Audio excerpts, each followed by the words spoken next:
anyari kay Sandro. Majority Leader, Presidential Son, Congressman Sandro Marcos, abay binueltahan ang kanyang tita Amy. Ayan, binueltahan si Senator Amy Marcos. Mga paratang nito hindi anya asal ng isang tunay na kapatid. Allah, malalim ito ha? Asal ng isang tunay na kapatid. Alamin natin ang report mula kay Aris number 12. Milky Regunan, please come in. Manang Milky. Lakay, hindi ito asal ng tunay na kapatid. Ito ang buwelta ni House Majority Leader at Presidential Son Sandro Marcos sa kanyang tita na si Senator Amy Marcos. Sa kanyang talumpati kagabi sa anti-corruption rally ng Iglesia ni Cristo sa Luneta, muling inulit ni Senator Amy ang mga alegasyon na lulong umano sa ipinagbabawal na gamot ang kanyang kapatid na si Pangulong Bongbong Marcos. Mas lumala umano ang pagiging adik nito ng mapangasawa si ngayon ay First Lady Lisa Araneta Marcos, at si umano ang kanilang mga anak ay gumagamit na rin.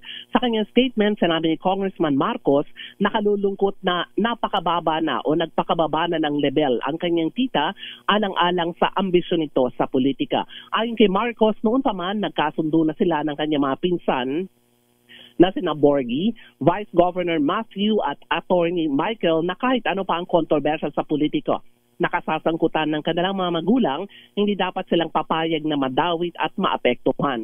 Muling inulit ni Congressman Marcos sa lahat ng binanggit ni Senator Amy ay walang basihan, walang katotohanan at walang idudulot sa bayan. Ito rin anya ang una at tuloy niyang sasagutin ang paulit-ulit na alegasyon ni Senator Amy, hindi lamang sa kanyang ama, kundi ngayon ay sa kanilang buong pamilya. Umapela rin si Congressman Marcos Lakay sa publiko na ito ngayon ang panahon ng pagkakaisa, pagtutulungan at hindi para daw magpalaganap ng gulo at destabilization. Ako si Milky Regunan, nagulat para sa DCR. Yan, Sakay. Wala bang balak ang presidential son, Congressman Sandro, na mag-file ng case against Senator Amy Marcos?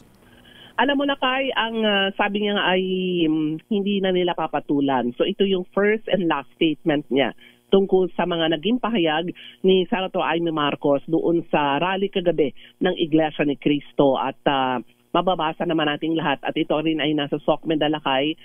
Mukhang, if you can read between the lines, ang sabi nga hindi ito asal ng tunay na kapatid. Pero ang panawagan niya sa publiko na wag maging vigilant, wag daw papagamit sa anumang intensyon, agenda ng ilang grupo, at mas maging prioridad yung pagkakaisa ngayon ng sambayan ng Pilipino kaysa daw magagulo at magkaroon ng destabilization.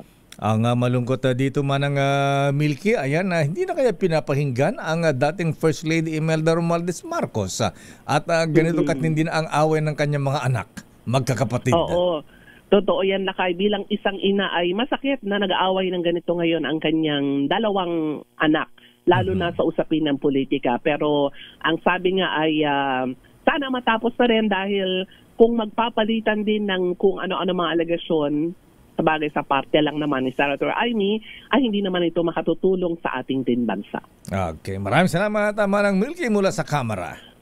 Magandang umaga, Lakay. Ako si Milky Regunan, nagulat para sa DCRH, una sa Pilipinas, una sa Pilipino. Maraming salamat, Milky mula sa Kamara.